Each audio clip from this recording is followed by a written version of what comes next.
I'm alive. I'm alive. Come alive, come alive, come alive in the nighttime. Come alive, come alive, come alive in the nighttime. Come alive, come alive, come alive in the nighttime. Come alive.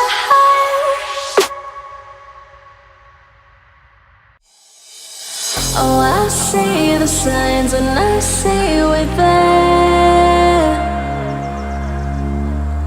and I feel the lies and I feel the sand.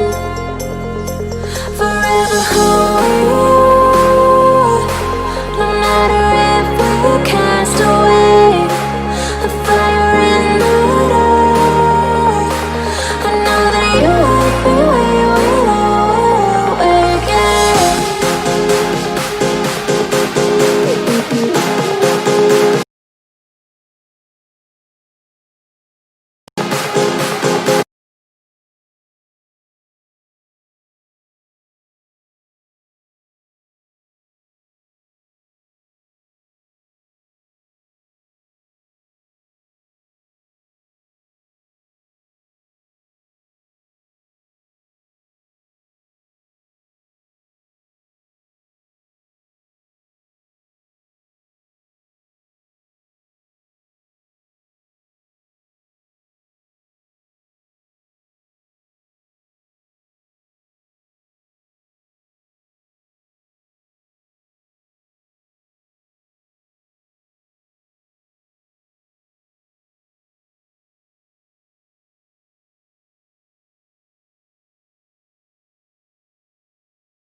Yeah.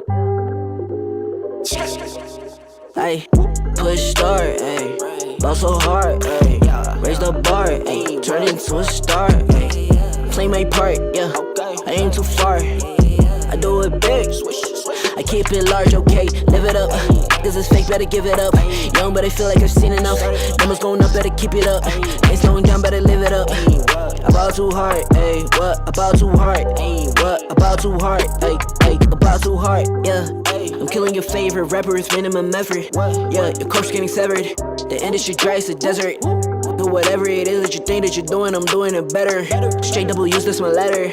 Don't got no snakes, only ladders, ayy. They tryna figure out what's on our plate. Infinity sideways, we already ate. Skipping is basic, skipping is classic. Stay out of trouble, now I can relate. Nevertheless, I'm doing great. I just finished this thing, ain't no debate. You ain't my dog, you ain't my family, and sure as hell, you're not my mate. Yeah, I take my place at the summit. I can't wait till we countin' them hundreds. I cannot lie, I ain't rich, yeah, but when I say my time coming, it's coming. And some of y'all got ahead of me, to be honest, I wasn't even running. But very soon I'ma run it. I demand it, man, I want it. Push start, ayy. Ball so hard, ayy. Raise the bar, ayy. Turn into a star, ayy. Play my part, yeah. I ain't too far. I do it big. I keep it large, okay. Live it up. This is fake, better give it up. Young, but I feel like I've seen enough. Numbers going up, better keep it up. Ain't slowing down, better live it up. About too hard, ayy. What? About too hard, ayy. What? About about too hard, ayy, ayy, about too hard, ayy. They not gon' like this, don't like surprises. I cause a crisis, man, I'm a scientist. With the music I spice things, up to my liking. Man, I want nice things, nice things. This not an AK, it's a Uzi. I pull up and shoot it to movie. I'm chasing the bag, not a coochie. Cut ties with the fake, now it's Gucci. Word of my niggas from the 021. You count 6 shots and I count 2 guns. Some people still think I rap just for fun, but soon they look up to me just like the sun. Yeah, you can come over here. Swear it's like no career. Swear you got no idea. Soon you have no career. Take a good look in the mirror. They need to know that I'm here. Don't you act like it ain't clear. Yeah. Push start, ayy. Ball so hard, ayy. Raise the bar, ayy. Turn into a star, ayy. Play my part, yeah. I aim too far. I do it big. I keep it large, okay. Live it up. This is fake, better give it up. Young, but I feel like I've seen enough. Numbers going up, better keep it up. Ain't slowing down, better live it up. About too hard, ayy. What? About too hard, ayy. What? About too hard, ayy. Ayy. About too hard.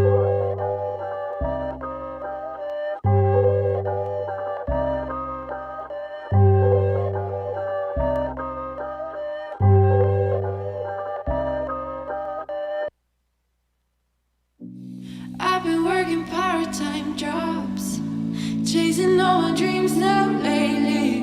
No matter if I try too hard, nothing's ever enough, baby. No, I don't care too much.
something gold.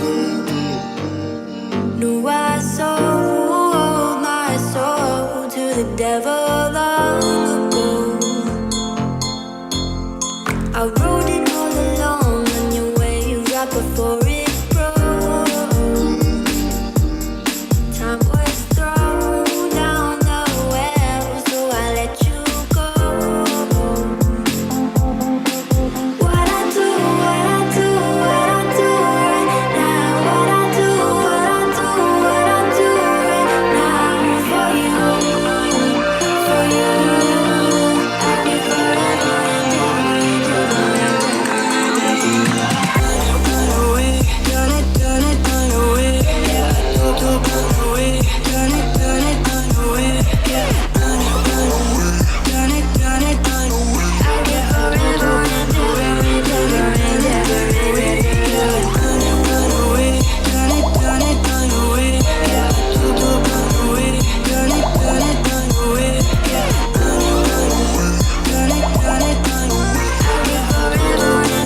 be forever Carolina skies in the night, floating by your side. Hello, everybody, and welcome to the grand finals of the ESEA Mountain Dew League Season 13. I'm Darth Mike, your host, joined by the winner of this season's next big caster challenge. It's Laz! Laz, how you doing, bud? Man, I'm feeling good. Thank you so much, and thanks again for having me here. Really excited for this game. Well, I mean, we didn't have a choice. You won the Casters Challenge. You made us bring you on. No, seriously, we're very happy to have you here. Very excited that you won the challenge. That's how I got my own start casting for ESEA, so it's always fun to bring up the next crop. We are going to get into this first pistol round right away here between the New England Whalers and Team 1. And a reminder, folks, before we get things underway, there is a one-map advantage for Team 1 since they came through from the upper bracket. So we are starting off on Mirage here. It appears to be New England Whalers. I'm sorry, Dust 2 here. I'm blind. I just saw canned things and said Mirage. Tells you what kind of a day it's been. Well, we are going to be into it, and it seems like we're going to get a B hit here, lads. Yeah, it already looks like they're going ready for the execute, and now ready for the pounce, ready to go through. So now you can see DJ just sitting behind the spawn box, and now able to take more. It's nice cleanup from New England. And being able to just sweep the floor so much for Team 1, and only 2 members remaining, and making it 1, which is Pizza, but nice clean round from New England. Yeah, I would describe that as a hard read. Very strong setup in towards the B site. They were very clearly ready for what Team 1 wanted to bring. They waited. You saw they waited with 3 players in towards mid to go for that check-in towards mid. Then once they saw it clear, you saw the stack up in towards B. And so that was a pretty firm read coming in. Clearly, the New England Whalers have done their homework. The last time these two teams met, it was a 2-0 for Team 1. And that's been the case for a little while now. Team 1 seemed to have had the edge when these two teams come square up. So we know the Whalers have put in the time. This is both teams' best chance ever at a shot to make the Pro League. Whoever wins here tonight, they're in the Pro League. No further contest needed. Whoever loses sees that prime opportunity just slip through their fingers. Seems like we're going to get a cap play coming through here, and they get into these tight quarters. You see B. Wilson playing anti-flash his teammate there, but no! They both miss their shots! Some damage done, but that's not nearly enough, and now a gun can be retrieved and entry towards the site, and it's a 5v3. This is a disastrous situation. New England Whalers set up towards Catwalk is just completely dismantled, and at this point, there's even a shout that they could potentially opt to save. The Rifles are going to come out and try and claim some kills, but awkward angles coming from CT spawn. It's not a good situation at all. Good deed shot. There is a trade there, but they're going to need to get a whole lot more. Rampage is trying. His teammate coming in as well with the player towards Gandalf. That's a good shoot from Luke. And there's the finishing blow with that found rifle. Just nothing doing here for the Whalers from the word jump. And that is Team 1 to win the force buy. Yeah, that's a huge round for Team 1. I mean, the fact that they actually went for the force and then just dominated up Cal like that. I mean, New England, they had the setup too, but they just weren't able to capitalize and take anybody down, and they lost their members so early on. Now you can see there's only a scout that's going to be in the hands of Rampage, so he's the only person on the squad that's really going to be able to make some kind of damage. So now, since it seems like we might get a slightly slower round here as Team 1 try and avoid getting any ecos going back the other way. I say that. Never mind. We're going to have hit out long immediately. Here's going to be the take. 2 players down. That should be just about it. Rampage might be able to get in position, but no, they're not even going to try it. They're starting to shift that gun over towards the B bomb site. It's over and done with in this round. So now we can talk about it. We can look at the veto here. Starting out, we've got Dust 2, obviously. This is actually the pick of Team 1. I did lie. It is Team 1 coming through with it. Then we've got Mirage coming in next from the New England Whalers. Train as the third map, should we get to it, and Nuke as the decider. Now, just to clarify again, this is a best of 5, but with a 1-map advantage, it could be a 2-0 for Team 1 if they keep up this pace once we get into the proper gun rounds. Yeah, and this is such an interesting map pool, too. I mean, the fact that Nuke's a decider, I mean, oh boy. I mean, I'm a big fan of Nuke, personally. I don't know about you, Mike, but I mean, I love it, but I know a lot of teams, don't prefer that map if they have to, but I think a really interesting map pool across the board for both teams right now. Sure. It's interesting as well, since a lot of the strength is similar for these two rosters. You don't have any glaring weaknesses for either teams explored in this map pool. See if B-Wills can shark out his utility to just about slip away. Oh, he's gone in towards the dark position.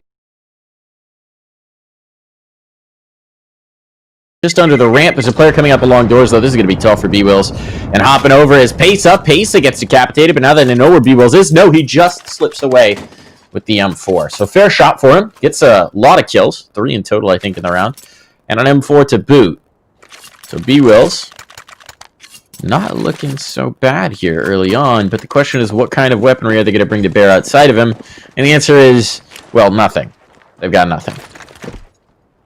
Diddly squad, and I mean, even now, their only rifle for B-Wells, that's the only rifle again for New England in Team 1. They pick up that next round to make the 2-1 lead.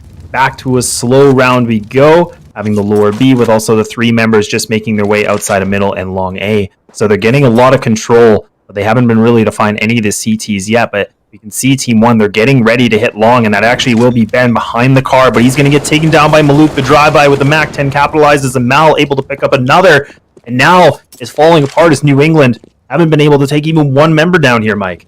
Yeah, I mean, it's to be expected in this round, right? Again, we talked about it. Apart from that 1 M4 in the hands of B-Wills, there was, well, nothing. And so if you're trying to hold long with pistols, it's not exactly a formula for success, shall we say. DJ's going to get adventurous in towards mid, just see if he can't maybe find Maluk or Malbs and collect one of those guns. It's unlikely. He also serves as a bit of an early warning system over towards his teammate, and now he will fall back to try and play a little bit of bodyguard. I don't know how much pressure they're going to want to put onto this. There's the spot. USP taking it. Drop off is there. DJ, glutton for punishment. Now they are going to pressure on towards the M4. Can B-Wills hang on again? No. Not this time. Not able to hold on to it. I mean, that would have been a big benefit for New England to transition that into this next round. But unfortunately, doesn't make it happen. So, see the rifles are getting purchased now. Rifles, which will be the M4s across with some of the utility. But we need New England to wake up a little bit because even some of the members on the squad, they haven't picked up a frag yet. Even just low numbers right now, Mike. Yeah, it's always an interesting situation because you don't really get a clear picture until the guns actually come out. For example, Ben doesn't have a frag yet, but he also has the 3rd highest ADR. There's going to be a kill for Ben. He cracks that goose egg. B-Wills a trade back. It is an even number situation so far, and B-Wills, they'll get the better of it. Pace is sticking around a little too long in that smoke, taking the damage, and now it's problematic for Team 1. The problem is, though, for the Whalers, they don't quite have the coverage with just these 3 players, and they seem to be a bit paranoid about this B-site hit. You see the 2 players shift back in towards mid. Seems to me like they want to take some control. But having worked B-Wills into position, we'll see if they emphasize back onto that A site. PRT going up Xbox. This could be a prime spot, actually. Surprised they've given up this much ground. It seems like a hard read, and it's the wrong one. Smokes can come out here to cover off CT. That gives them a free bomb plant and a 2v3 post plant. Much more enviable of a situation than where they just were. And actually, considering the position PRT's in, he can just lob the right-click the 1 off the balcony. And they don't even need to do it. Now, crossing without smokes would be a mistake, but less of one if Maluk hits that shot. Well done. Evens up the numbers, gets the bomb plant here. There's no post-plant utility for New England Whalers, and they don't have kits. I don't know if one's retrievable on the way. I don't think so. And this is a really tough spot. They at least get a molly on the way. Maluk, what a snappy shot from DJ. The Opera's dropped. Now it's all onto PRT. A 1v2 as they creep up forward. That bomb ticking away, but they're fast on his heels. There's the spot. Now they know he's playing from Goose, and they're trying to pluck his feathers. Here it's going to come, but he sprays down both. They lined up. And one mouse, one click is enough for both. Beautifully done from PRT, and that is Team 1 just barely able to hang on to the gun round. What an amazing hold from PRT. I mean, he was stuck inside of Goose, and in that kind of a situation, you just have to frag out, and that's exactly what he does. He delivers so big with the transfer. Not even a transfer, just the spray. I mean, right now he's 5-1. He's one of the top players so far in the roster. But that's a big hold, and that's a big round. I mean, New England, like you said, looks like they kind of just gave that away, and their positioning was very off. I'm still questioning why they went for it.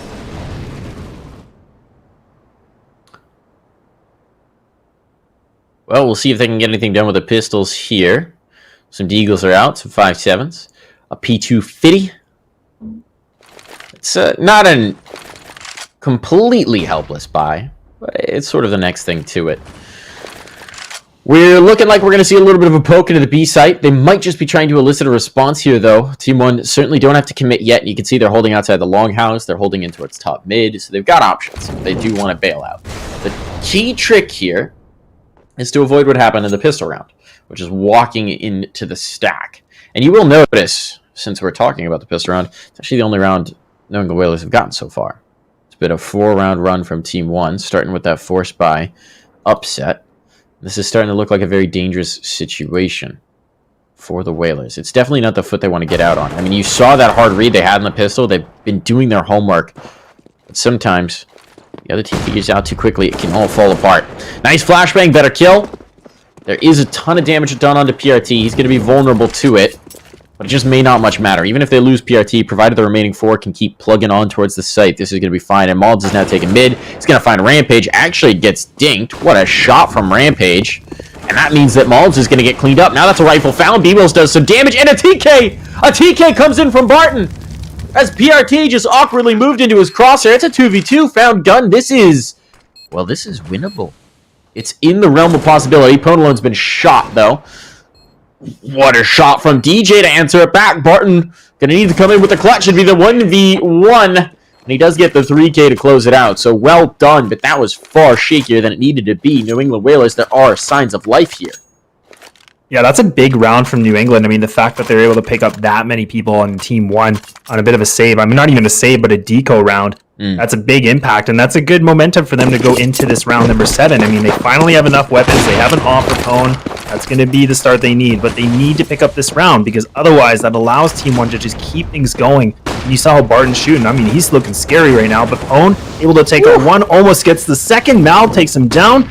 Now, maybe making it the 4-4, getting ready for a fast A hit here. He's trying for the no-scope. That's just classic Ponalone right there, but they haven't had so much success with it. Now with long lost. Oh, big problems in little New England town. It's going to be the bomb down. This is a save already. The New England Whalers, there's no way they can justify going for this, and that's disappointing. We were talking about it. They had some momentum going into their gun round, and then just immediately get smacked around the face on that A-take. Problematic here. But it is going to give us a little bit of time to chat, Laz. So let's chat. You're the next big caster winner. This is our first time on a microphone together, so I do not know you very well. Okay, give me the elevator pitch. Where'd you come from? How'd you get into casting? Yeah, for sure. So I'm actually born and raised in Canada, so a little bit away from you, but yeah, I've been part of the CS team for a really, really long time. Started casting about 2 years ago, and just been on the grind ever since, and yeah, it's been an amazing opportunity so far. Okay. Well, welcome. Tell me about you, Mike. I don't know anything about you. I mean, let's just. You don't know anything about me? Here. All I know is that you pretty much cut all your hair off, and I saw some clips. Do that. That's all I really know about you right now. I have no hair. I have no eyebrows. We raised $26,000 for charity for the Mustache Masters this past weekend. That was Absolutely sponsored by amazing. ESEA, Yes. so that was a good time. Certainly a good time. Jackson is blonde right now, for anyone who knows El Jacko, admin extraordinaire. He bleached his hair as a result of it. Just generally good. What else is there to talk about for me? I talk into a microphone a lot. That's what I do. We're going to see a little bit of aggression down Catwalk here, as they try and get something going with the limited weaponry available to them. Eagles, a single M4. It's, again, a pretty hopeless situation, and Mobs is even going to chase the players off of Catwalk as they clear it. Good use of the Molotov to do so. There are 4 players here towards A, so this catwalk hit might actually be punished a little bit. But the last time we saw the setup towards Cat, it did get rebuffed fairly handily. This time they're going to bail off of it early. They're going to hear the footsteps of the players on Cat. So there's a lot of information here from Ben. He knows they're here, but they don't have to commit. With a minute 15 still on the clock, you can see they're not going to. They've taken Cat. Now they start to fade away. Yeah, that's an interesting play because, I mean, like you said, New England, they were completely ready for this. They had 4 players at A ready on catwalk, but now they kind of changed things up in Team 1. They're actually, second-guessing themselves, getting ready for a bit of an A hit again, but through long. But now, 2 members of New England are going to be waiting outside this door.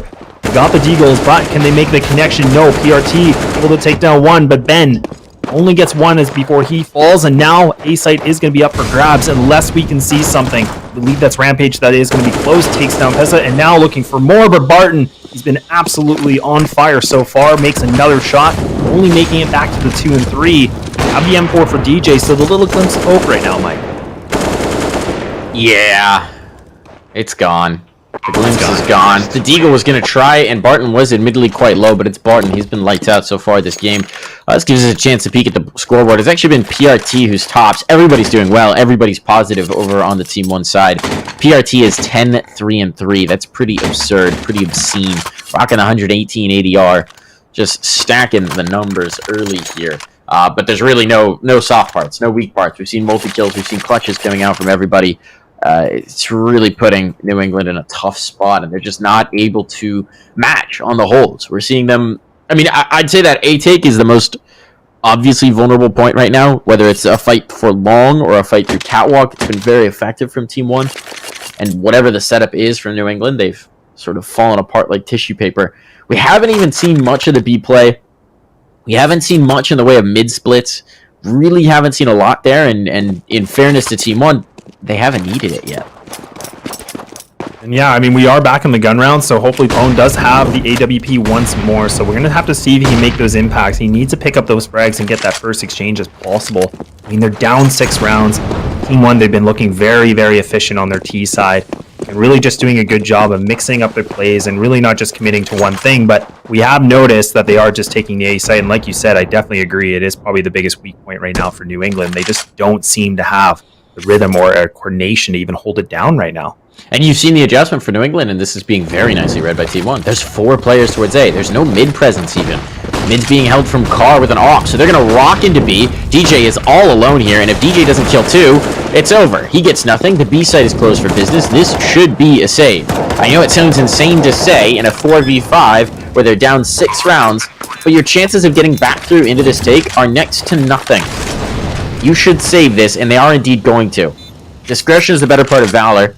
I don't know whether this call came from Ben Lee, came from DJ, came from Munster, their coach, but whoever called it, this is the correct move. It's hard to do when you're this far down. You want that hero play. You want to try and get back through, get something going, but this would just be throwing 4 good rifles into a terrible situation. Definitely a terrible situation. I mean, and I agree with you. Like, keeping the 4 guns is a better strategy, and like you said, it is such a hard position to be in because you're down 6 rounds, you're about to make it 7. I mean, you have to save these guns, like, to transition yourself to have another opportunity next round. They tried to change the setup. It was the wrong read, unfortunately, in Team 1. Just right now, just really keeping them in the loop. Out of loop, sorry. And I mean, you can look at the situation for Team 1. They've got players above 9K, multiple of them. There's cash out the wazoo. This T-site's not going to get whittled down anytime soon. So for the Whalers, every round is going to be a tough round. And you just gotta, you're going to have to crack one of these at some point. There have been no gun rounds won for the New England Whalers. That's a nice dunk nade, right on the Pesa, right off the back. That's a heck of a way to get started there. They're not going to know, of course. It's very unconfirmed damage. At least puts Pesa on notice early. And then back into something more of a default. Good timely Molotov. Op holding from ramp. This is a pretty powerful position to play the AWP. The trick here is to not get too antsy. Another nade in. Pesa really not having luck with explosives today. I mean, even now, like, they're just grouping up again. In Team 1, what they've been doing is they've been playing very slow. Like, they don't always just seem to hit the gas. They never just push into a site right away. They always seem to wait things out a little bit longer. In New England, they still have plenty of utility to burn as well as Team 1, but now you can see the distraction for Pisa is going to be throwing some nades. Now will be B-Wills able to take out 1, able to take down 2, and that's going to be the bomb, making it a 3rd, and he's still alive, making more damage and more commotion here against Team 1, and Pone alone able to make the connection with the AWP, just leaving it to Barton by himself, the AK and the Dream, but that Dream is going to fall as B-Wills takes it down with a 4K, Mike. There you go. That's what they needed. They needed somebody to step up, somebody to give them that explosive play, and now they found it. It's B-Wills with a huge 4K, and the New England Whalers finally on the board in a gun round. Reminder, that was 8 unanswered rounds for Team 1. So, What was it, Mike? 8. It's a lot of rounds. Keeping these players alive is a good situation, though, because now they've actually got something to fall back on for the Whalers should this next round go awry, but they would very much like to build here. If they can get on towards 4 or 5 rounds, this is a recoverable game. Less than 4, I think they're out the door at map 1, and we're talking about Mirage at that point. Already making the predictions for the next one, but yeah, no, I definitely agree. If they can make a few more rounds, it definitely makes it more of the respectful first half. That opportunity for New England to kind of pull something through the second half on their T side, but we'll see about opportunities. I mean, Team 1, they're already pushing up into middle, taking down Rampage and B, so just leaving it all down to one more member, which will be DJ. He's only able to take one before he falls, so now Team 1 again, they get the site for free. And now it is going to be the 4-on-3 situation. The bomb is transitioning itself inside the site. 3 members in New England. They are actually close by, so it looks like they might try to go for this and not go for the save, Mike. This is an interesting decision, especially with the player still in towards lower. You're going to see Maluk make the move out. Now he gets the kill in towards mid. They clean him out, though. That might just justify it. There are 3 players low. They don't have this information confirmed, but that molly clears out 1 position. Now they've committed it. Flashes are going to come over. Here comes the push. Pone alone gets 1. He's looking for more. It's a 1v2 now for Ben Lee. Can he pull this off? This is going to take some heroics. And no, the answer is a certain no. Molbs gets the kill. A 9th round for Team 1. And an immediate clapback on New England's now very isolated gun round. Now we said it. They'll have money. They'll be able to get back in. But it's very troubling when you finally crack one through. You finally get something. And then just immediately the shutdown comes back. Yeah, to get that all back for Pone, and that again, in my opinion, on a map like Dust 2, it's very crucial. You need to have an AWP, and we see both Maluk and him are going to have the ones across the board, but even now, Team 1, they're actually putting more attention towards B. This is kind of what we were mentioning before. They seem to play very slow. They change their ideas. I mean, this doesn't even mean they're going to guarantee that they're going to execute on this site, but they like to make a bit of a distraction, just make some noise, and then they seem to second guess themselves and get ready and try something a little bit different. I think it's very likely they go through this time. You'll note, normally they'll keep someone towards top mid or long. If they're going to hesitate, 5 players in means this is a 5-man commit, and here we go. First one doesn't work out. Molly collects a second as well. They got bunched up. The counter utility was effective here, and now Team 1 have nowhere else to move. Good shot for Molbs. Filthy shot for Molbs. A second as well, but DJ holds the line. It's all under Maluk now, a 1v2. This is possible. He's got a minute to play with. He could leave at this point, but he is committed in towards the site, and so he's going to try and get the stick. Moving off of it. There's an M4 in his face, and that will be another round for the Whalers. Upgrades abound, and the Whalers get their 3rd. Now, we said they needed 1 more, minimum. 2 more makes it a lot better. But look at this. Despite Team 1 having run 9 of the last 11 rounds, their money is coming up against it here, lads. Yeah, so this is that opportunity where New England, they can get this next 2 or 3 rounds. This could be that opportunity for them to have a closer half, making it a little bit easier for them to transition into that T side. And I mean, they're not out of the woods yet, but still got a few more to go. But this is looking a bit more favorable for them, and I like the position that they can be in right now. Pause canceled here as they discuss it over. They are going to commit into it. Maluk will be on a deagle. For this team, it's hardly a limitation. They are quite apt on the deagling. Oh, we see an op purchase. That might actually go over to Maluk. Now, PIT's going to take it. He had the spawn for it. We'll see if he keeps it or if he trades it off. Tries for the shot down mid. Doesn't connect just yet. And actually, look at this. It looked like they almost wanted to threaten in towards lower. That would have been a bit bold. PRT might get caught by this nade. Just barely. Just a sliver. Just a little bit of damage. It's not bad, though, right? Control it towards mid, you keep that off from pushing in. Now you've got to smoke into the longhouse, which he has to respect, as you see from that nade tossed in. So they've got a player in pit. They've got a lot of presence in towards mid. Need somebody to watch chat, but that'll be Rampage coming back through. This is a decent hold scenario. Yeah, a lot more presence from New England, actually putting 2 members towards middle, getting ready for the group up, and now Team 1 getting ready for their A hit. Again, the bread and butter, what we know that they do best, and they're getting ready for it once more. And actually New England going a bit of a gamble as they're actually putting more members on long A, so giving up the site, but allowing it for a retake situation. And on a site like A, definitely easier to go for the retake situation compared to B, like you talked about a couple rounds ago. Well, I think they're going to play with the open car, which is a pretty tough angle to get past. They might go for the drop in towards CT, but B-Will should be ready for it. I'm surprised he's not already focused in, but has to be wary about the mid push. What he'll have is he'll have the Opera communicate if it comes around, and that'll be the flip. So here we're going to see the utility. Now they make their move. Maluk gets a kill long. That makes a big problem. Fortunately, there's a second player there. Now Ponalone can do his work, but Barton, huge pick. That distracts the op. The bomb is down. Barton follows it up. Had to win that, and he did indeed. It's a 2v2, but with the bomb down, this is now a very viable situation for Team 1. E-Wills, he's going to clear out, but he has to deal with the player in pit. They know that Barton's there now, but they missed their opportunity to catch him off the flash. That kill would have been crucial. Smoke will give them the curtain that they need to now approach on towards the site player, but it does also mean they won't have a smoke to defuse the bomb, and that's going to be it. Barton catches the player over top the smoke, and it's a double-digit round for Team 1.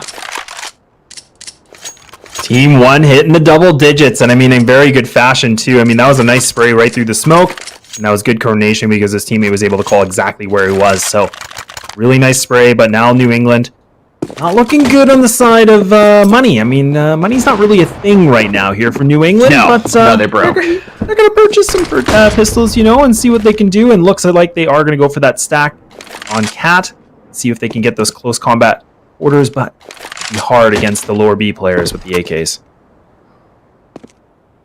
Really rough situation here for the Whalers. Now, it is that disaster scenario, right? We're talking about 4. Said it was the minimum they had to get. It's all they can hope for at this point, barring a miracle in this situation. Now, have you ever seen the movie The History of the World? Mel Brooks I never movie? did. I never did. There's a running gag in it. It's a bunch of vignettes through different periods of history, and there's a running gag in it. Occasionally someone will say, "We need a miracle," and this giant white horse will come galloping into whatever scenario they're in, and they'll say, "Miracle!" and ride away on the horse. And so I think right now the New England Whalers could use a galloping white bronco named Miracle, because that's about their only hope of taking this. There's going to be 2 players in towards CT. They'll elevate a boost back onto the platform, it seems. A smoke to cover that off at the very least. Gives them just a wee smidge of cover. And the flank was there. That was a hope and a prayer from Ponalone. One that PRT did check. Smokes in for the cross. Now they move through. Oh, the spam from DJ is actually quite good with the P250. He collects 1, but Bentley through the flash. It's not going to be terribly effective. DJ! Okay, another with the P250. He's now in a 1v3. And this is not to be. He's down to half health. There's just no way here, but ooh, did he make it look spicy? Gets clocked in return. Couple, shall we say, motivational kills there, but they don't really do much in the long run. They don't, but you know, like you said, I definitely agree that spice, you know, the 3 peppers on the menu kind of thing. I mean, those were some crispy shots. I mean, that might be something they need to go into this last round. I mean, this is round 15, so we're the last one before we switch everything over to the second half. And now New England actually going for the double op setup, something a little bit different than what we saw before. Alone able to make the shot through the smoke and being blind, so that's the start they need. And here's the pressure coming in towards mid, which we really haven't seen. The elevator boost has to get there. Oh, a little bit late here. Could be problematic. B-Will's coming back through. That's a nice nade. Not as nice as it could have been, but, you know, he tried. Player wants to come through the smoke. Rampage gonna get the pick. That might distract them enough, and indeed it does. B-Wills gets 1, he gets 2.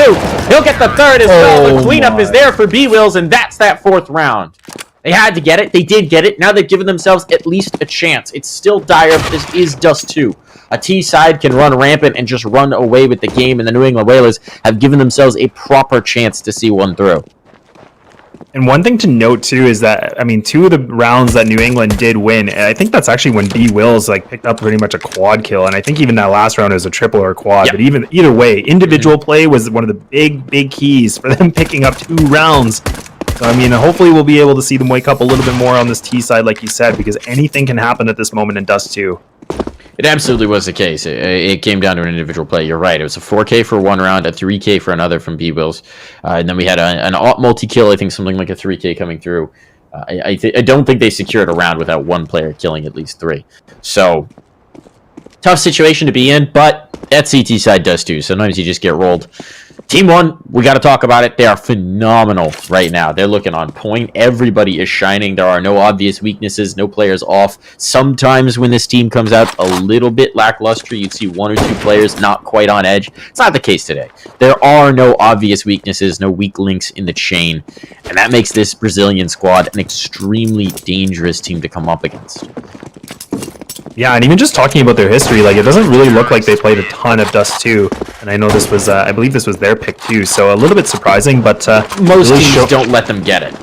That's probably fair. I mean, they had 11-4 first half, and I mean, that's kind of showing why. And I mean, we'll have to see if New England has something in store on their T side, like a trick up the sleeve, if you will, and it's a lot of pressure for them because, I mean, the pistol is going to be very crucial for them, kind of getting things going here. On the list of maps you don't really want to play Team 1 on, first is Train. Dust 2 is definitely up there. It's not an ideal situation. Both of those are going to be in the pool here. It's going to be a very tough veto for the New England Whalers. The problem for the Whalers is that they have a perma. The perma is Vertigo, and in a BO5, you drop your perma, and then everything else gets played. So there's no real ability to offensively pick against Team 1. When they're already down a map, that puts them in a really dire situation. One thing that's interesting to talk about the history of these teams, which we might be able to squeeze out as we get this pistol round underway. We'll see how quick it's going. Team 1 has been in the league for a long time, and they came in with a lot of promise, a lot of excitement. They were like Furia before Furia was Furia. And then they sort of stalled out, and they've been in the league for ages, making playoffs almost every season, bar, I think, 1, but never getting very deep into them, usually getting first or second rounded. Now it's finally their chance to make their mark. We have some skirmishes going in towards mid, no kill shots yet, no real damage yet. A push out long is bold, and it will get checked. Ponalone was waiting for it, and despite both those players being a bit awkward on their shots, eventually Ponalone is the one who comes away with the kill. You see the pickup now in New England. They finally have the player advantage, something we didn't always see in that first half. And now New England, they throw the smoke, block off the vision onto mid, and now going to be pushing Cat. They're going to be hitting the gas, ready to go. Full force we go. Now Team 1, they're actually stuck. They're going for the full back of the retake, and then that's going to be the stack also from 2 more players from New England. They're getting ready. I believe that is going to be a Rampage and also his teammate. They are close, so this is going to be exchanges, and Rampage able to pick up one, Pone picking up the other, and now the cleanup from Maluk. That's big. Now just Barn by himself on a 1v3. He's stuck on Cat. He's going to get taken down, and B-Will's delivering again, and New England, they pick up the pistol. Look at that homework on the pistol rounds. That's now the second pistol round they've won. They've only got 5 rounds to show for it at this point. But you could see they had extreme reads on what Team 1 wanted to do. I mean, it looked like they knew exactly where the players were because they presumably watched Team 1 play out pistol rounds like this again and again and again. That was such a read. The Molly perfectly blocked every player out, and then they were ready for their retake positions. We got a tag going back and forth in towards mid. Barton and Ben both come up limping. Both will survive somehow, despite the fact that it sounded like it was a dink onto Ben at the very least, but must have just clipped the edge of the door or the edge of the rail because he does survive with 5. And you would tend to say that kind of favors the T's here. It's not traumatic either way. But now we're going to see the rubber hit the road. They're trying to boost up over the smoke. This could work out. PRT catches a flashbang, but now he's up and in an awkward angle. Here comes the flank out long doors. Pacek gets one. They have to account for him now. They're not ready for it. Oh, you cannot let him have his way with the Deagle here. DJ has to close this down, and he will catch one upside the face. The damage has been done, though, but the kills are still happening. PRT, they're facing him. Why are they facing him? They give him the chance with the bomb down, and he will exterminate. Wow, wow, wow, wow. You can never count out Team 1 with Deagles. You said it earlier on, and look at that. They fully deliver. That's a 3K from PRT. Now it's just Deagle frags. Spicy. I don't know why. 3 peppers. I don't love that face from them. I understand. You're up against a Deagle. You think you can trade him, and then you've got a great situation with one player coming from long, but there's just, it's not necessary. And it's PRT. He's good with that Deagle. He's possibly one of the best Deagles in the Mountain Dew League. And that's, I'd say at least 2 of the other top 5 are on his team. It's just not a team to take the Deagles lightly. It's a massacre at long doors. PRT, the man, again, just gonna kill everybody. Mobs is there for a little bit of cleanup, and this spy round has gone to the dogs. They get nothing, the Whalers do. And at this point, now we're staring into map 2. You're going to have an eco round for the Whalers. You're going to have 14 go on for Team 1. Again, New England Whalers failed to convert off the back of the pistol. They've just missed what slim, tiny window of opportunity they had. They really have, and I mean, this is going to be a long road for New England, but I mean, this is a bit of a gimme round. I mean, they only have one Deagle and a P250 with just blocks, so really not much to expect from them this round unless we can just see some big mistakes from Team 1, but I definitely don't think we're going to see that at this point, and already frags are being exchanged back, but DJ actually lands a Deagle, and that's actually going to be another pickup, so making me eat my own words a little bit, getting a bit interesting. DJ, okay, and now only down to 2. They know he's here. They're holding for it. DJ's trying to pluck the head. There's Ben Leeds going to come in on the face. There's the jump up. Damage done, but it's not a killing blow.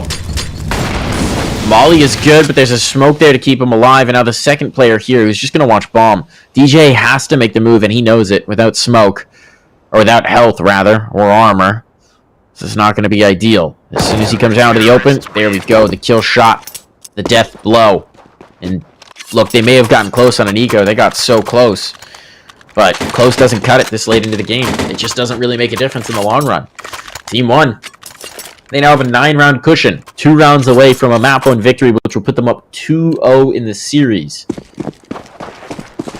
Yeah, that's big, and I mean, and it's a best of 5, so I mean, essentially they only have to win, you know, another map after this, so I mean, that's really big, so a lot more pressure for New England to make that comeback, and like you said, 9 rounds is a big cushion for Team 1, so a lot of pressure is off of them, but more pressure added on for New England, and they finally have weapons, so this is kind of the last test that we're going to see. It's the make it or break it point right now. Good setup for Team 1. A little bit of control, maybe taken in towards the mid, and to be fair, it's being given over. You got the setup on catwalk, you got the player playing back into the door, so there's a lot of room to rumble here. They're going to start to realize that Rampage has taken it, but this is a fake for the splitting towards B, and with a player doors, he can check it and say, they're not coming here. They're not coming here at all. Luke's not pushed off by that molly. They're going to drop a smoke. Ground taken towards catwalk, so there's a ton of map control at this point for the Whalers. They've got everything they could possibly want in terms of real estate to set up for a hit. Now the hit just has to actually work. Erty's still up on the catwalk, which is bold, considering the smoke in his face. There's the flashbang. He's going to clear. He spotted the player getting into the mini pit. And he's going to get the kill shot. Very nicely played from PRT. Just saw Ben lead as he crouched down. That gives him the man advantage. Rap will come in towards mid, but this is maybe a little too late. PRT's through. PRT gets 1. PRT only gets 1, but Pesa is there for the next 2. All onto B-Wills. And while he's gained the B site, at what cost? He's got no bomb. He's got no friends. He's in a 1v3. And they've got full control of the angle he wants to come around. And he will take an op bullet to the face as soon as he rounds the corner. That is map point for Team 1, with 10 map points to play here. I mean, I'm just speechless. I mean, we're not really seeing the same team from New England. I mean, Team 1, definitely never count them out. They're, like you said, these are obviously the 2 best teams. Team 1 showing why they're one of the best teams. And I mean, a 15-5 lead going into map number 2, that's so big. And I mean, look at the money situation for New England. Like, this is scraps. Like, they were just in the junkyard, and they're just not able to pick up anything good with their economy. The incredible thing is, New England Whalers won both pistols in this game. They lost each subsequent force buy, and so we're in this situation that we are. But that's rough. That is very rough indeed. And those pistol rounds even gave us a lot of faith in the New England Whalers, since it seemed like they had anti-stratted Team 1 hard on them. But they might have something to take a very dangerous map and render it a little bit more viable. Hasn't been the case so far. Won't be the case here either. Mobs gets 2, almost the 3rd, and his teammates now trying to come back in. That was a bridge too far for Maluk. Maybe thought he could get away with it. But he can't here. So it is a 3v3. Health not good for B-Wills. And a player just playing around the corner. This would be the flashbang thrown for him. PRT gets 1. That's the bomb. Yes, he'll be tagged. But it's just by a scout, so you just leave. Is he actually going to flash his way back out? Oh, he's going for it. Need to do this. But they're going to. Oh, they're feeling it. I mean, and this is the confidence, right? I mean, they're up by so many rounds. They're just like, you know what, let's go for these fights. We're going to win them. Look at that. Like, PRT just peaks at the random time, takes down Pone alone. Now it's all just down to DJ. 1-on-2 situation. Keep the team alive, or this is going to be that map. Or Team 1 gives them the bomb, and now they're allowing him to get this bomb down. So this is a good situation to be in, but time is ticking in both players. They're actually pushing up long A here, Mike. If he spots both, he can play this so much more securely. And it's an op as well on the retake, which is pretty tough. Don't need to peek out here. Oh, he's thinking about it. Oh, he's going to get one kill. Can he get the second as well? A 1v1 now available for him. Goes for the reload. Full magazine. Martin looks like he wants to go for the jump shot here. He'll get in towards elevator. Oh, he's going to try it. There's the spot. Now he knows. Playing up on the ramp. There's the boost up. Good shot for DJ. That will be the Whalers able to hang on just barely with a clutch out from DJ. This is getting a little bit spicy here. It's getting interesting, but still 9 rounds to even think about it. Yeah, I mean, for them, broken by on the first. I mean, and that's the thing. Like, they're just stemming the bleeding a little bit, but it's just not very much. And I mean, we're gonna have to see them at least hit that double-digit round before we can even have that conversation of potential comeback. But it's a long way to go. Maluk is also going to be posted up on Cat. He's playing very aggressive, and Pisa able to pick up 2. Maluk able to find the one on Cat, and now exchange is being back and forth, and all of a sudden, it's just completely turned around, and now it's just down to Ben Lee by himself on a 1v3 with a Galil. No bomb, no utility to work with. This is looking a bit grim here, Mike. It certainly is. Dire situation. Complete chaos. Can Ben Lee pull off an insane clutch? He's already been dinked, and now he's down to the dirt. Mauled to the 2K. That's the game. 16-6 in the first map. What a show from Team 1. They came into their own map pick, and despite losing both pistols, they got both immediate force buys, and they just put on a clinic to keep the punishment up on the New England Whalers. Just beat them back again and again. Now, Laz, we're in a situation where the New England Whalers can no longer drop a map. They have to run the reverse sweep, going 3 maps in a row to take this through. Oof. And all Team 1 need is 1 of the next 3, and they're in to the Pro League. Oh, man. I mean, Team 1, they're definitely feeling it. They're right on the glimpse of glory. I mean, New England, they have played Mirage in their previous, in the season and stuff, but a couple close games and, different teams, things like that. I mean, Team 1, they've had some games, and I think they actually lost to New England on this map, so it gives a little bit of glimpse of hope for New England going into this. But, man, Team 1, I mean, they're probably feeling really good about that game because they just showed a dominant performance. Yeah, Mirage already is going to be far from a sure thing, but if you're New England Whalers, you got to just completely hit the reset and come into that with your game plan, come out into that strong. And for Team 1, there's a little bit of comfort here because even if you get past or get taken on Mirage, right? If you lose Mirage, you've got Train, which is possibly your strongest map in the pool, period, of any map. Such a strong map for Team 1, typically. And then you've got Nuke as a backstop, where you've beaten New England Whalers twice, I think, on the map, as of late, in your last 2 meetings on it. Yeah. So there's a lot of comfort here in the remainder of this veto. This is a really tough scenario for the New England Whalers. They've made it so that they have no more comfort in this entire series. It's do or die every round, every gunfight. Everything is critical. There is no more margin for error. But we're going to find a little bit of a margin here between the 2 games, folks. We're going to take a quick break and be right back with Map 2. You are watching the grand finals of the ESEA Mountain Dew League Season 13. We'll be right back.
am JRT and joined by Laz once more, swapped out for Mike from that first map. But yeah, we're jumping into map number 2. Map number 1 was very much Team 1 all the way. It's their map pick. They won 16-6. I mean, they seemed to be pretty comfortable the whole time, Laz.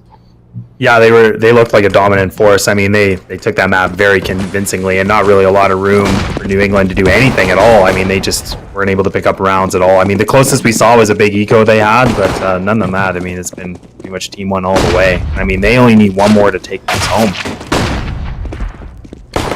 Mob's going to get a headshot there. PRT drops another one, so Team 1 already off to the hot start here on Mirage. Nades flying in for Firebox, and PRT is going to take down Rampage. So the bomb does get planted here by the Whalers, so at least they're going to have money heading into round number 2, but that's all they're going to get, as every single one of them have been dropped. No frags on the board for the Whalers at all. Now, the good news for the Whalers here on Mirage is that they did beat Team 1 in the regular season here by a score of 16-12. B-Wills was the top frag there with 29 frags, and Ponelone at 103.9. So they have that edge. They're also undefeated on Mirage over the last 2 seasons in ESEA, 5-0. Well, obviously the 5 times that they played it. Over on Team 1, they've played it 8 times, 5-3, so a little bit more vulnerable. You can understand why the Whalers picked this map. 115 rounds for, 89 rounds against for a plus 26 round differential. So I think if the Whalers, well, I mean, they have to win here, obviously, Laz, but this is their chance to get back into this series. Yeah, New England definitely has more of the experience on this map, so you can see why they picked it. And you were talking about B. Wells, and he was being a big fragger last time in the regular season, and he's already starting things off here for New England, picking up that first frag with the Galil. I mean, they don't pick up that last round, but they actually do decide to go for the force, and now getting ready for the A execute, and nobody from Team 1 is close by, so actually they're getting ready for a retake setup here, GRT. Yep. GRT. So the Whalers are charging in. Maluk gets his set taken off cleanly by the Galil of DJ, so the Whalers managing to strike back very quickly, and again, it's thanks to that bomb plant from the previous round. 5v3 in their favor. PRT does have the lone rifle, or the lone M4A4, I should say, and it looks like they're just going to opt to save here, so good on the Whalers to immediately strike back, and they don't waste any time. They forced up immediately. Yeah, the force buy is always a bit of a gamble. I mean, you never know how it's going to go, right? And it is that big risk, but it does pan out very well for New England. And they don't even lose one member on their squad and putting Team 1 on the back of the boards, where they actually do have to just force the save. So now making it back to the 1-on-1, and this is a big round for New England.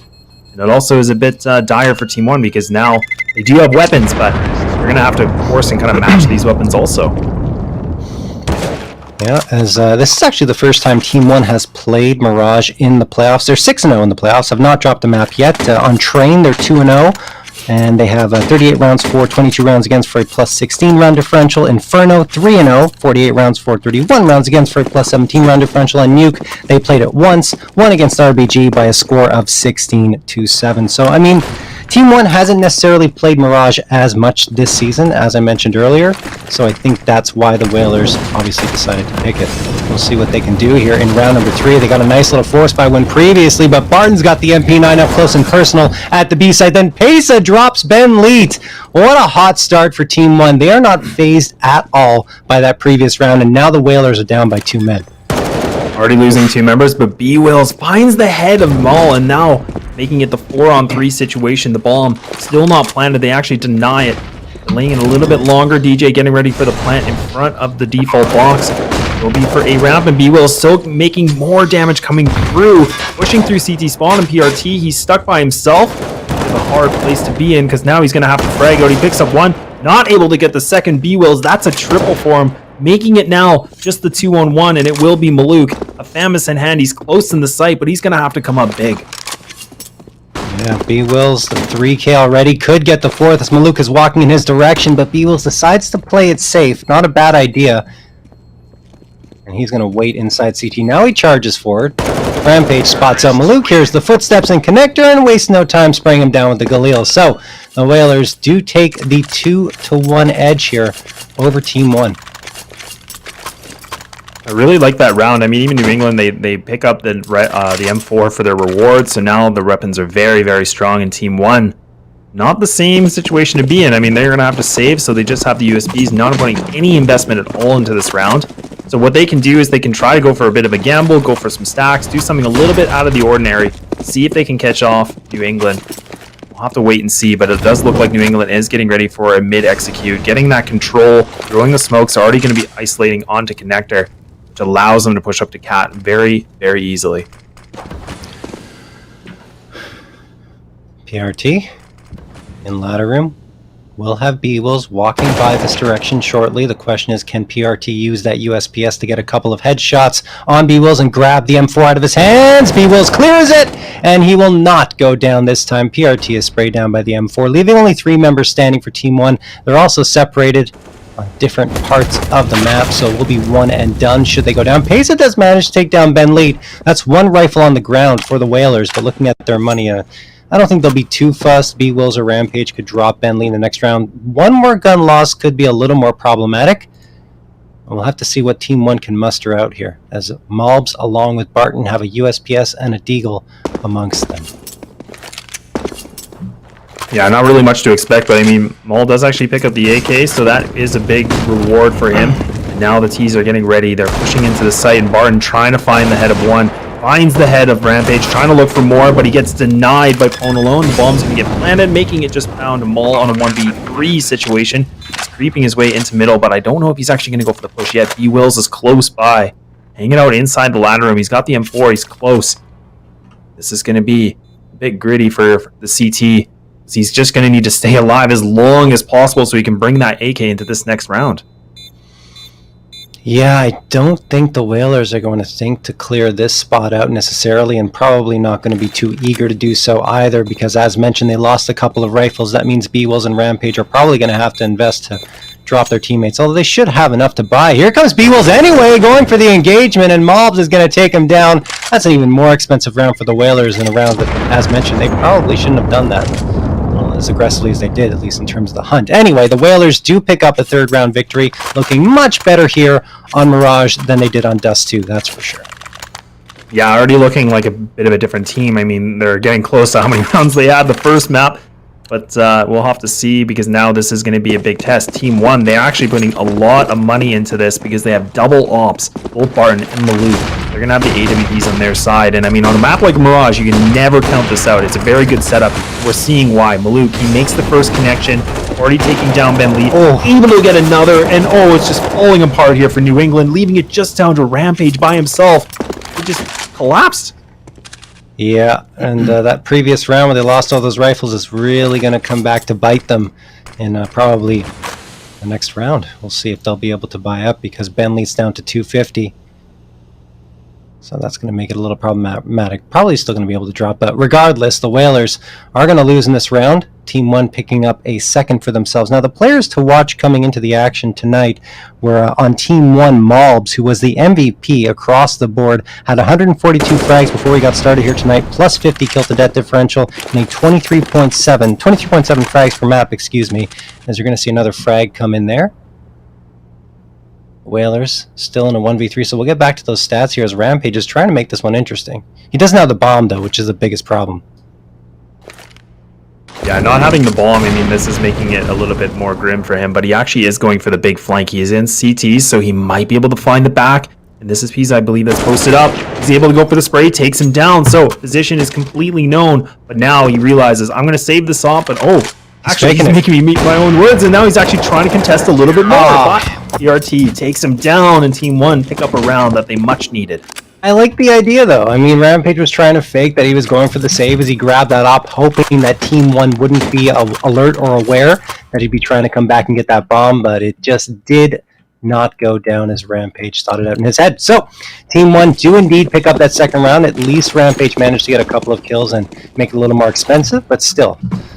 Whalers have to be careful not to let the momentum swing back in Team 1's favor.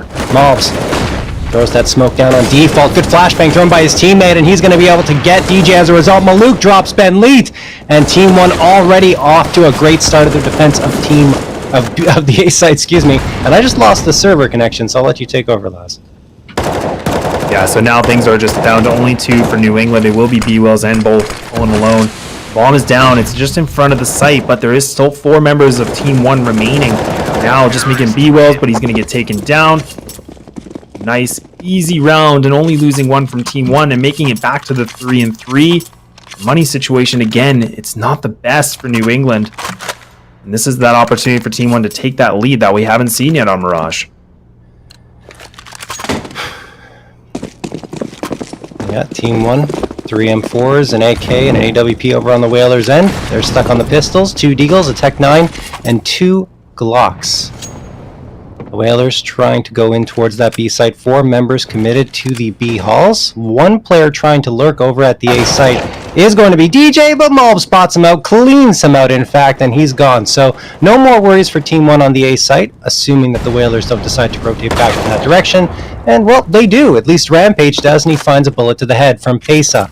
5v3 in favor of Team 1. So all of the little ventures that the Whalers have gone on in this round haven't really materialized into much of anything. Barton's going to clean out the rest more than likely. No, he gets 2, and B-Wills connects for 1, but he's now in a 4v1, maybe a rifle that he can retrieve, but it's being guarded by PRT. Now Pesa joins in, and it's going to be PRT with the last laugh here against B-Wills. 4-3, Team 1 have now taken the lead.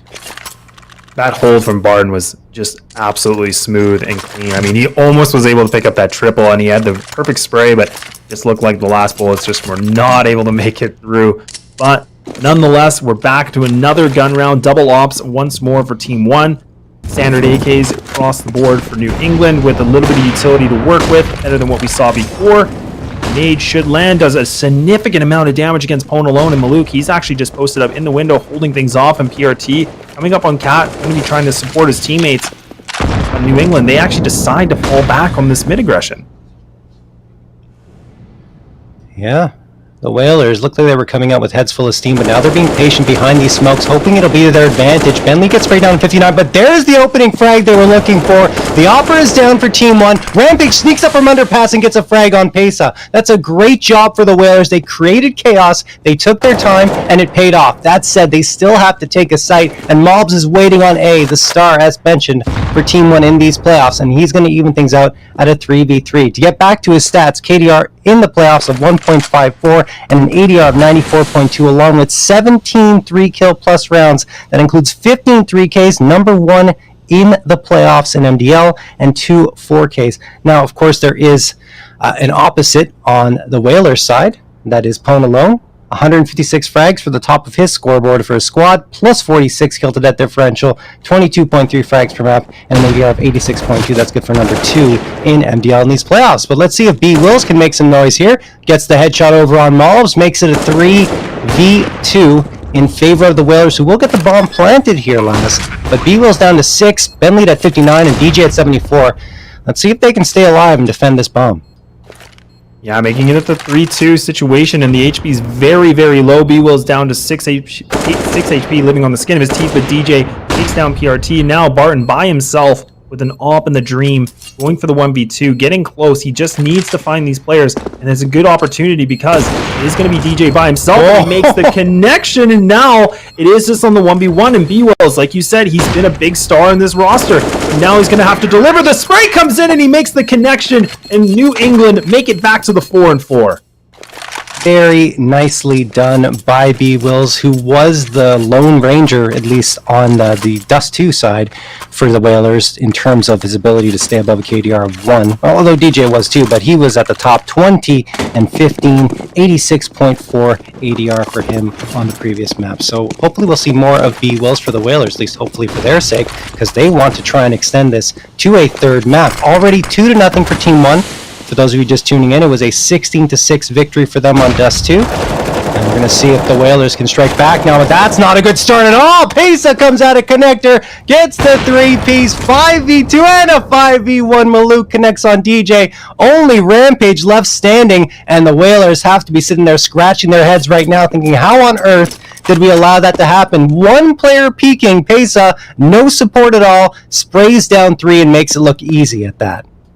And that's the one thing about Team 1. I mean, they just seem to make these rounds look so easy. And the ones that they lose, I mean, they're always kind of right down to the wire, it seems like. And I mean, look at this situation. They haven't even taken any damage. There's no damage against them at all. Yeah, it's very impressive here for Team 1. Rampage, the last one standing. And of course, as was mentioned in the previous map, the winner of this best of 5 will advance to ESL Pro League, which is really incredible and a place that Team 1's been trying to get to for 8 straight seasons, as Pesa is going to spray down Rampage. And Mike alluded to it earlier, but the Whalers, Team 1 have only missed the playoffs once. It was last season. They've made it in 7 of their 8 seasons, this one being the strongest one of them all. And that's such an amazing story, too. I mean, the fact that they've stayed together for that long and just the commitment, that is a lot of seasons to grind that out. And like you said, the winner of this, it gets that spot, and that's what everybody wants at the end of the day. So we'll have to see in New England. They've been making big statements this season, absolutely, but Team 1, they got a lot riding behind them and a lot of experience together. Oh man, this is going to be problematic for the Whalers. They've got 3 players stacked up here in Palace. Mobs waiting on the other end with the M4. They're not going to expect it. He gets 1-2. Finally does go down, but Pace is there to support in the crossfire, and so is Maluk. Well, you got to give the Whalers credit for trying on their pistol round, but nothing doing. 6-4 in favor of Team 1. Yeah, the effort was definitely there. And I mean, there's not really a lot to expect in that kind of a round. I mean, they didn't have a lot of weapons to work with. So they're kind of just going for that, surprise hit out of Palace. Doesn't work out, and Mal just annihilates them and makes that big spray. But now making it 6-4, Team 1 have a pretty good, comfortable lead. But now the gun round once more, but no ops in the hands for New England. Will be the AKs again. It actually looks like they're giving up in the A, and they're actually putting way more attention now, making that B split. And Maluk already finds the connection onto Ben Leet already so early on in this round. Maluk trying to spot someone out at mid, and Pone alone takes him out through the smoke at that with the headshot to make it a 4v4. So now the Whalers a chance to get back into this round, but this time Team 1 is watching the underpass peek by B Wills and gets him, but Pone alone, DJ, and Rampage respond for 3 frags in a row, leaving only Malbs standing with the M4A4. Malbs looking to come up from top mid, and yeah, they have full control of the A site. That said, they might not expect Malbs to be on their flank.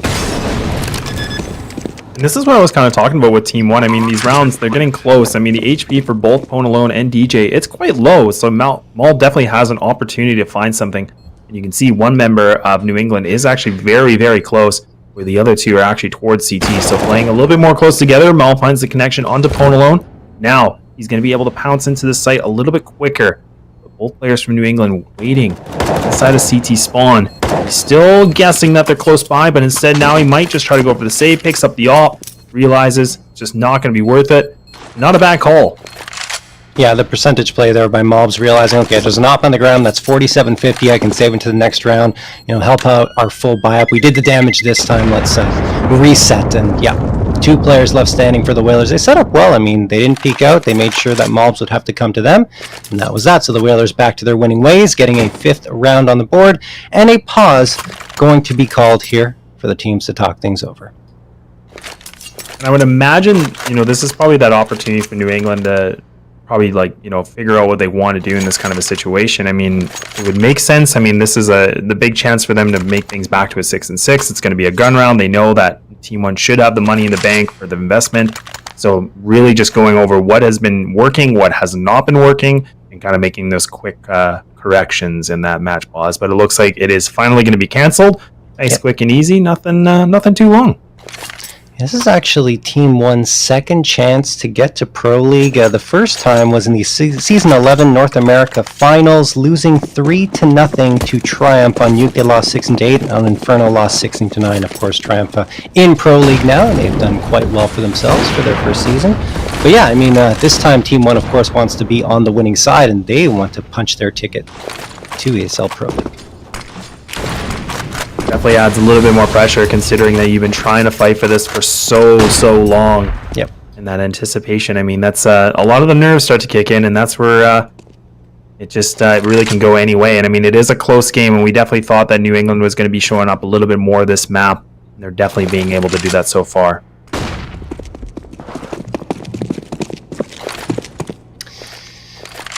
Team 1, 3 players set up on the A site, PRT watching ladder, and it's going to be Barton anchoring down B with the op. So a double op setup coming in here. Barton and Maluk run it quite often, so it's not surprising to see it here, and they're very effective at that. Maluk was one of the top oppers in the regular season for his squad, sitting at number 3 overall with 186 op frags, as he's going to fire away with that AWP and hope to connect on something through the smoke, but nothing doing as of yet. That said, the Whalers have managed to make their way right next to window, and Rampage is in a position to jump right through, but he wants to wait to see if PRT is going to peek out a ladder room here. He has to look away for the flashbang, and in that moment, PRT takes him down. Oh, Maluk and PRT, great cohesion there. Really good coordination. I mean, even Barton gets that shot while he's fully blind, and now even PRT finds another head, which will take down Ben. Not able to take down DJ. He responds back. He's going to have to find more, and there's a lot of damage against Barton already, but he finds the head of B-Wills, shuts him down, trying to make another. He's trying to go for the triple with the no-scope. How dirty is that? And Team 1, they keep it going. Yeah. But I tell you, I mean, Barton and Maluk are both very solid with that op. In fact, Barton having more frags than Maluk this time around. That's the thing about Team 1. They haven't really relied on any one player throughout their regular season, nor in the playoffs. So the Mobs did step up his game. They don't need to. Everyone has been so solid. In the regular season, for example, the top frag was Pesa at 309 frags, and the bottom PRT at 279. That's only 30 frags separating top from bottom. You won't find another team in MDL with that type of skill across the board, I'll tell you that. No, and that's absolutely amazing. I mean, it's just so close. Where, you know, when we talk about other divisions, that's definitely never the case. So the fact that we see that in this kind of level, the highest level ESEA in the Mountain Dew League, that's big. And even Maluk comes up big, and you, like you said, he's been such a menace with the AWP, and he delivers 2 quick, easy frags. And now New England, they don't have a lot. They have the Eagles and the Tech 9, but surely this should be the mop-up for Team 1, but you can never count it out. We saw that on map number 1. That is true. I mean, the Whalers almost matching the total rounds they got on Dust 2 right now with 5. Only had 6 on Dust 2. And that's a map that's pretty good for them. Just against Team 1, not so much. And Mike talked about it as well, but Team 1, it's a map they don't play that much in ESEA. It's because they're so good on it. If you look at their stats in general on Dust 2, they're an incredible squad there. Mob's going to get the headshot. That is going to make it a 5v2 in favor of Team 1, and you see the Whalers tucking tail and backing off, at least from the A hit. That said, Team 1's already gained the map control towards mid because Maluk got those 2 frags previously. Pace is watching underpass, and then you have Barton anchoring down the B site. So Barton knows there's not much of a threat to come from Cat at all. He only has to watch the apartments, and it doesn't even look like he's going to see anyone here, as Maluk's going to get his 3rd, probably his 4th. No, B-Wills the headshot in his 2nd! Oh my goodness, I think I just caster cursed Maluk and Pesa, because those are some wicked shots coming from B-Wills. Well, he goes down in the end, but still, nice shots. And that's kind of what I was just saying, right? Like, I mean, we saw on Dust 2, I mean, New England, you know, Mike and I were talking about it, like, they only had, you know, Glocks and a couple, like, I think it was a P250 and a Deagle, and they took it right down to a wire. Like, I think it was a 1-on-2 situation somehow. And I mean, those shots, and B-Wills, he's just been such a dominant player. I mean, they're not winning, but they're close, and he's definitely doing a lot of damage, and that's good. I mean, Team 1, they have to burn that economy now from losing those 2 guys. Team 1, as you mentioned, having to spend a little more than they'd want to in this round. That could put round number 15 at risk for them should they lose here. Rampage has to settle for a MAC 10 into this round. 3 AKs in the Galil round out the bye for the Whalers. They have 2 players positioned towards the A site and 3 towards B. The bomb leaning towards that B site, of course. Oh no, Pesa could do so much damage. They're not watching underpass. He walks up free and clear, misses the first shot, hits the second, then gets the transfer at the end of the day for the 2K. Hone alone does manage to take down Pesa, but their entire hit is in tatters now. Oh my goodness, that play from Pesa was so big. I mean, the fact that no one's checking that, like, that never happens, I feel like. And he finds that small window of opportunity, makes big use of it, picks up a double before he falls down, making it the 3-2. So double ops once more for Team 1, both Maluk and Barton. He said, not really surprising there at all. But I mean, now even New England, they're getting ready for the connector push. They still have lots of utility to burn. Still have plenty of time. I mean, time is not really a big issue right now. 35 seconds left. Your opponent alone should be able to get this plant. But will they get more than that is the question. Ben lead. hanging out around jungle, and this is going to be a tough defense here for the Whalers. Here comes Maluk jumping on top of the box, trying to spot out one. Ponalone being sprayed through it. They're hoping that he peeks around this corner, but finally Barton's going to connect through the box. Doesn't even have to peek out. Ben Leet, the last one standing, and PRT seals the deal. Team 1 are going to take a 9-5 lead, and I think the thing the Whalers want to avoid is being down by a double-digit scoreline in going into the second half. What I mean by that is, of course, letting Team 1 get into double digits for the second straight map in the first half. I would definitely agree, because when a team hits that double-digit point, I mean, they know they're only 6 rounds away from picking up the map. Yep. And I mean, that pistol round becomes even more important. If they can get this last round, making it 9-6, again, a very respectful first half. And considering how the way things have been going, New England has definitely been putting up a fight, but Team 1 have definitely been showing why they're here today, and they're just being such a dominant force to reckon with. And even Maluk doesn't miss or doesn't hit the shot with the op, but he's able to get the deagle shots, and now they're playing a little bit more aggressive in middle, and it's just right around the rosy we go, and Pezza able to take down another. Finally responds with Ben picking up 1 frag. Yeah, Ben going to get a second as well. So here we go, 3v3. The Whalers didn't look good at the beginning with Maluk getting the opening frag, but now signs of life. That said, who else but Mobs is waiting there at A to take down DJ, who was just trying to lurk and clear out exactly the player that killed him. So now the A site is completely lost for the Whalers. They're trying to commit to a B hit, but Barton, with the aggression, the B apartments with the AWP, takes down Ben Leet, and he spots out B Wills too. So that means Team 1 is going to rotate off the A site, pincer in on the position of B Wills, and now it's pretty much up to B Wills to make some space for himself with only 52 seconds left on the clock. Yeah, Maul needs to be really careful, because I was going to say he needs to get back in the middle. He finds the head of B-Will, so they do reach that double-digit point. But that's a big momentum shift now. So New England, they have to reset very quickly, because they need to pick up this pistol. It allows them to climb up a little bit. But you never count things out on that second round, of course, after the pistol. But they definitely need something here with that pistol round. They absolutely do. As we're going to wait for the second half to get underway here, guys. We'll talk a little bit about how how the Whalers got to this point in the playoffs. So they're 4-3 on maps. On Train, they're 0-2. So if you even get to Train, it's going to be a very uphill battle for the Whalers. On Inferno, 1-1, Nuke 1-0, and Overpass, Dust 2, the same thing, both 1-0. Against Mythic, that one went to 3 maps. They won 2-1 in that matchup, then lost to Team 1 in the upper bracket final by a score of 2-0 in terms of maps as well. Their path to this point in the lower bracket finals was against Secret Club, and they managed to win that one cleanly, 2-0, 16-8 on Overpass, and 16-9 on Dust 2. But now, again, they're up against what seems to be their nemesis this season in Team 1. And overall, these two were powerhouses in the regular season last. They combined for a total record of, I think, 31-3. Let me double check that. Yeah, 31-3 record combined for both teams in the regular season, which is absolutely insane.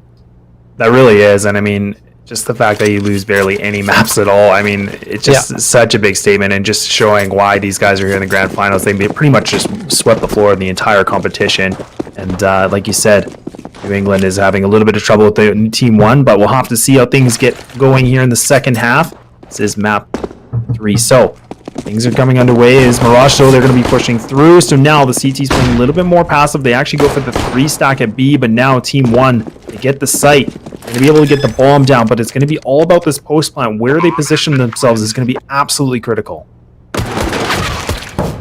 Mobs trying to fire away at Rampage, and Rampage gets the headshot on Mobs, so that's not too bad for the Whalers. I mean, the bad news for them, of course, is that the bomb is already planted at the A site. And you have B-Wills trying to get a frag on the retake. Pesa takes down one. B-Wills does get one. Looking for the second. Oh, that would have been huge. But it's Rampage and DJ to come out with 2 frags. Now only Barton left to try and get things done. But Ben Lee takes 1 shot, and that's all he needs to hit the head of Barton and get that frag. So the Whalers off to a very good start in the second half. They make it to 6 rounds on their side. And did they win the pistol round in the first half? I can't recall. No, they did not. So they're 3-4 on the pistol rounds in terms of wins to losses. Sorry, not in terms of wins to losses. They have 3 wins out of 4 pistol rounds. That's okay. It's been a long day, and I mean, this is a big BO5 that we got. I mean, it's definitely going to be a good game, of course. And look at these frags already being exchanged. And actually, this is a force that came in from New England, too. So and from both squads actually, sorry, is that they have full investment. So now Barton, the only one with an AK left on the squad, he still has a lot of utility, so he needs to stay alive so that they can go for the execute that they're probably looking for. But it is a 3-3 situation. Now new weapons are retrieved. Only FAMASes. It's going to be a big question of how they hold things down. And I mean, it looks like Team 1, they're actually getting ready again for an A hit. It didn't work out the first time, but we'll have to see if they can make the succession this point. Yeah, they do have a couple of smokes to go for this hit. That's not too bad, and I think those are going to go for jungle and connector. That means CT will be a little bit of trouble to deal with, but they can at least isolate their crosshairs towards that position. There is only one player waiting in CT, that's B Wilson. They're going to give the plant to Team 1, okay. So the bomb goes down. The Whalers still had 2 players on the B site. They're going to have to rotate back to go for this retake now, and as effective as these Team 1 Deagles have been this season, it's going to be very difficult for the Whalers to get back in here.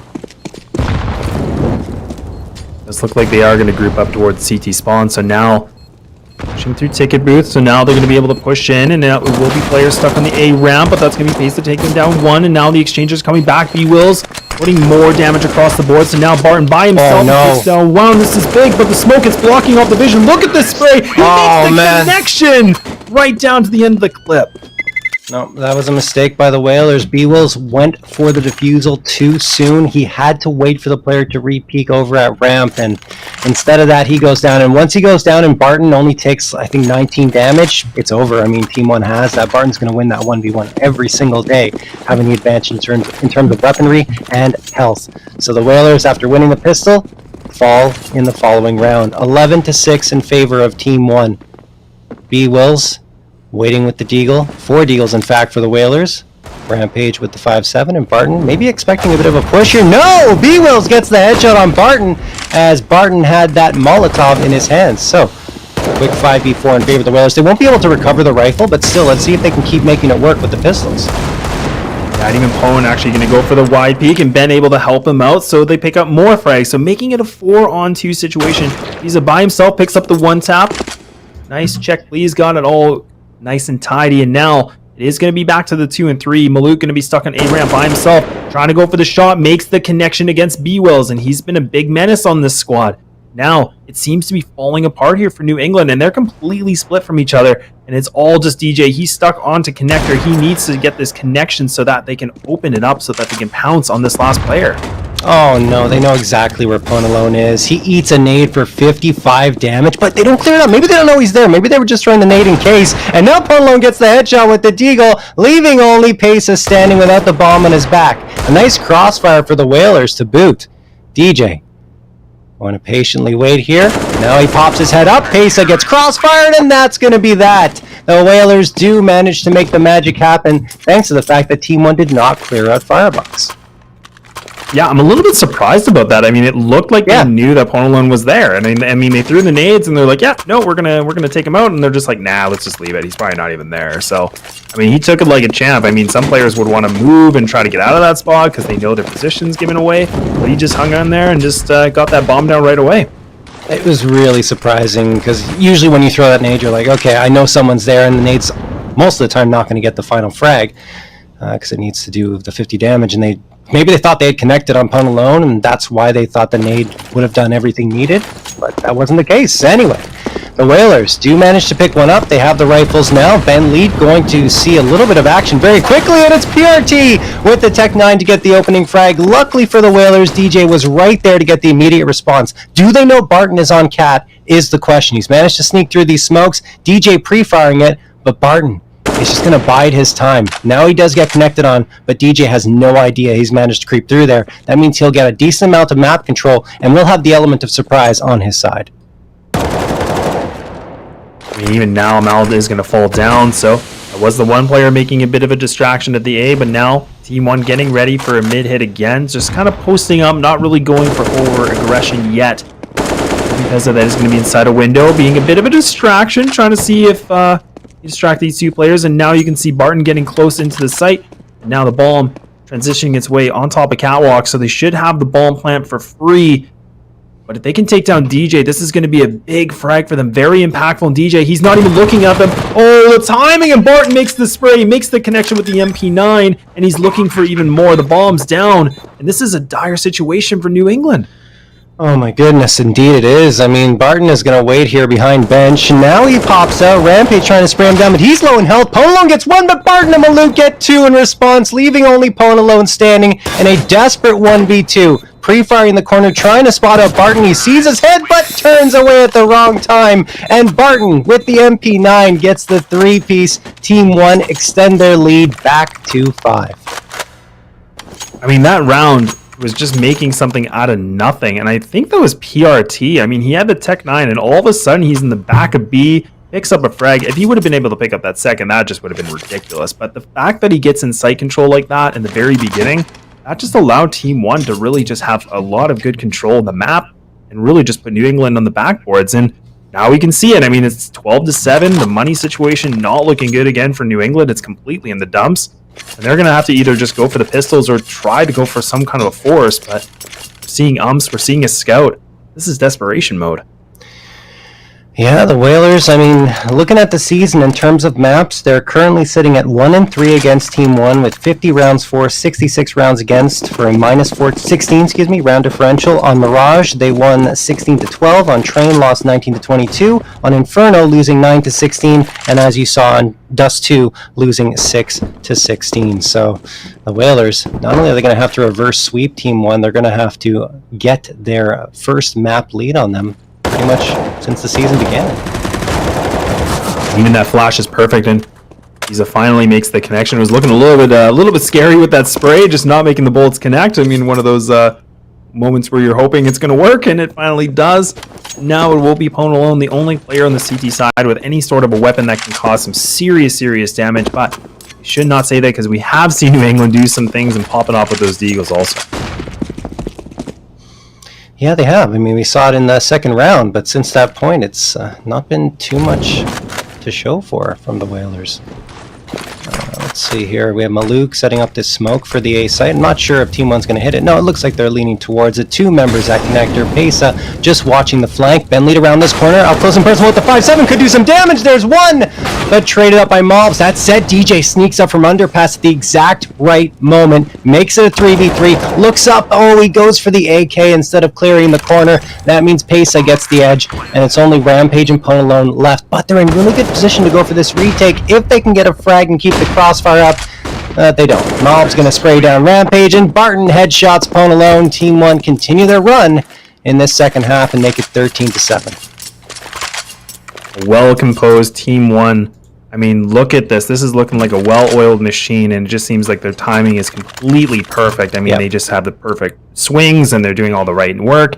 I mean, they have the right reads, and like you said, I mean, there was a good opportunity for New England to pick up that retake, but they needed to pick up that frag, and that was Maul that actually just completely shut that plan down entirely, now putting them only 3 rounds away from taking this thing entirely home.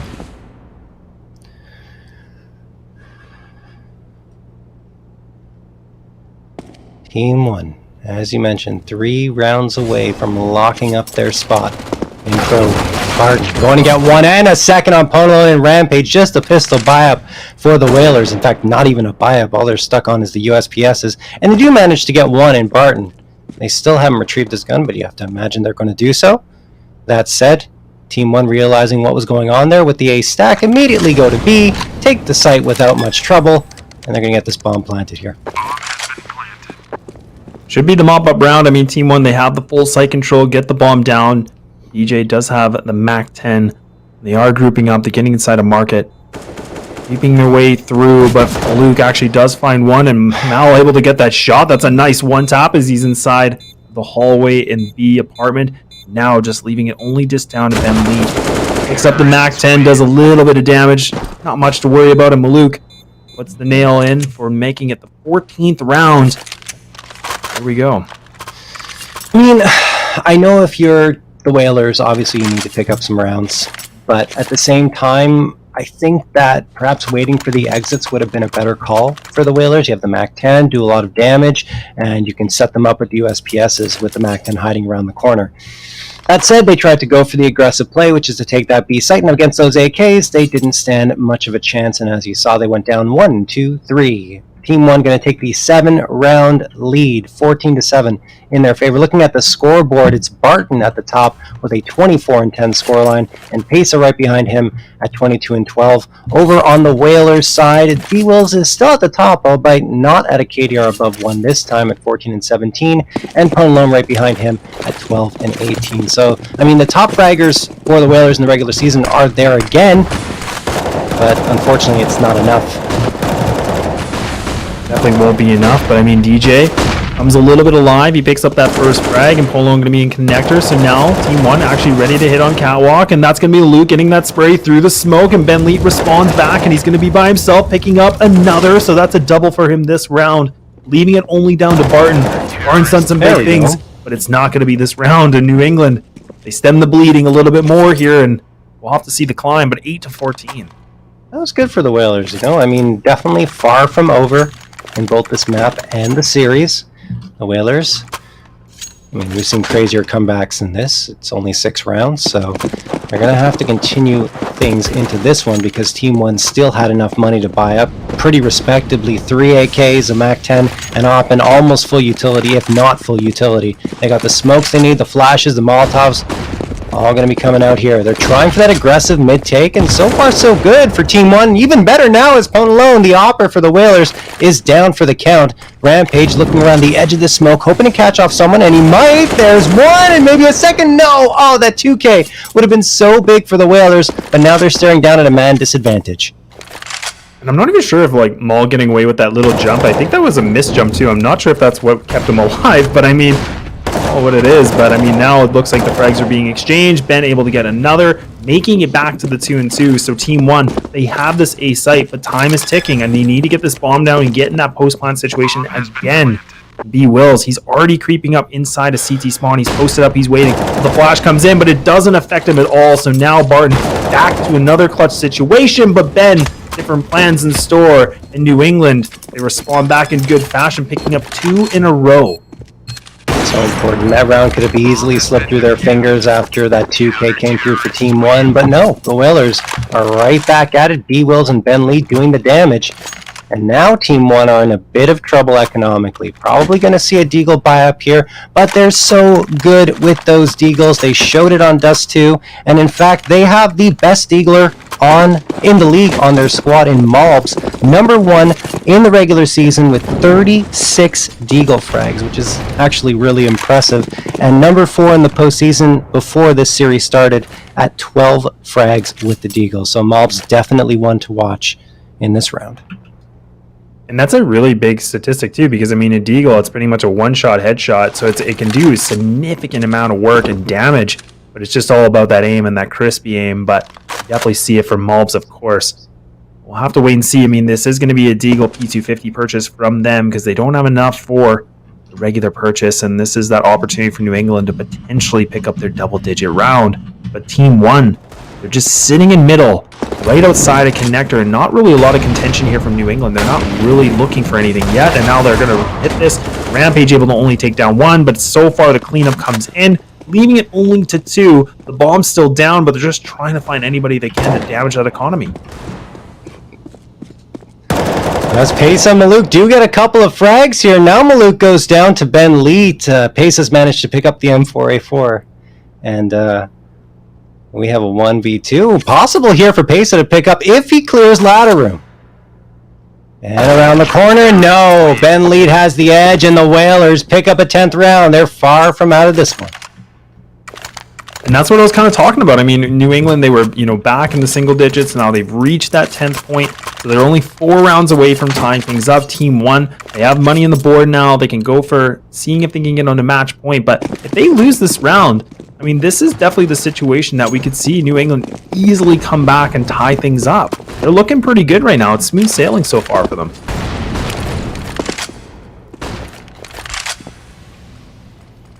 .140 on the clock. The Whalers almost certainly have to win 4 rounds in a row here. in order to stay in this match. Rampage is going to get headshotted by Maluk, though, so Team 1 trying to slow things down, and Pesa spots out DJ pretty much in no man's land, and then Pesa gets a second on B. Wolves coming through the window. Oh no, just when it looked like the Whalers had a bit of momentum, they lost it, and Punlon has something to say about that, of course. He's going to get the 2K on Mobs and Barton with that AWP, a nice sequence on his part. He could get the third on Pesa if he comes through CT, but Punlon is not ready to call it quits in this round just yet. Yeah, I mean, the fact that Ponalon's able to take down 2, this is kind of making that bit of a comeback story, but if he can pick up another, that'll definitely be the cherry on top and make it back to the 2-2 situation. ESEA is going to be stuck inside of window room, going to be posted up. The bomb should get planted right in front of the triple box, but he creeps through a PRT. What on earth is that? He makes that one tap, and Ponalon was getting a little bit hungry, a little bit aggressive, and it doesn't pan out, and it just leaves it to Ben Lee by himself on a 1-on-3 situation. He's pretty much got to go for this, but Maluk denies that dream, and now they're a match point. Oh, no. Ponalon, I mean, you have that position. He goes around the wide side, exposing himself to both ramp, pretty much everything, ramp, connector, and the site itself. Had he gone around the right side, maybe he would have had a better chance to take down that bomb planter. But that was that. I love the position, though. Just such a shame he couldn't pull it off. Team 1, 5 map and series points here to secure their spot in Pro League. Here we go. Round number 11. The Whalers have to win out with very little in the bank in order to push this one to overtime and keep their hopes of Pro League alive, Laz. All down to this. Team 1. 1 round to go from solidifying the big dream that they've been waiting for. And they're finally making it come through. Only 3 more players remaining for New England. They need to respond back. Otherwise, this is going to be it for Team 1 to take this season home. Get the A site, but it will be a player close by, but he's not able to make it at all. And it is thrown to Ponalon by himself, and this could be it. Oh man, it looks like it might be 1v5 for Ponalon. This would be the clutch of the season. No doubt about that. Clutch of 2 seasons even. He's going to come through.